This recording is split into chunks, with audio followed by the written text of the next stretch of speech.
আবারও বিতর্কে জড়িয়েছেন কারামন্ত্রী অখিল গিরি এবং সেই প্রসঙ্গে তৃণমূল নেতা শান্তনু সেন কি বলেছেন আমরা শুনবো। তৃণমূল কংগ্রেস অখিল গিরির এই মন্তব্যকে কখনো সমর্থন করে না, কিন্তু বিরোধীদের এই নিয়ে কথা বলার কোনো অধিকার নেই। বামফ্রন্টের প্রয়াত অনিল বসু থেকে শুরু করে বিনয় কঙ্গার থেকে শুরু করে সুশান্ত ঘোষ সহ একঝাঁক বামফ্রন্টের নেতারা কীভাবে অন্যায় কথাবার্তা বলেছেন, কুরুচিকর মন্তব্য করেছেন, মমতা বন্দ্যোপাধ্যায়ের বিরুদ্ধে অন্যায় কথা বলেছেন, এবং বিজেপির নেতারা কিভাবে বাংলাকে কলুষিত করেছে সারা বিশ্বের মুখে, কিভাবে পাগড়ি পরা অফিসারকে খলিস্তানি বলেছে,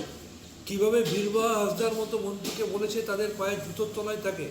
কিভাবে ভারতবর্ষের একমাত্র মহিলা মুখ্যমন্ত্রী মমতা বন্দ্যোপাধ্যায়কে কখনো বিজেপির নেতারা হাফ প্যান্ট পরতে বলেছেন তার অ্যাক্সিডেন্ট হওয়ার পর, কখনো তার পিতৃ পরিচয় নিয়ে প্রশ্ন করেছেন, কখনো তার বিরুদ্ধে অমিত শাহ বলেছেন যে এক এক রাতে 10 বছর করে বয়স বেড়ে যায়, কখনো প্রধানমন্ত্রী স্বয়ং তাকে রিডিকিউল করেছেন দিদি ও দিদি বলে। বিজেপির নেতারা বিভিন্ন সময় মমতা বন্দ্যোপাধ্যায়ের মতো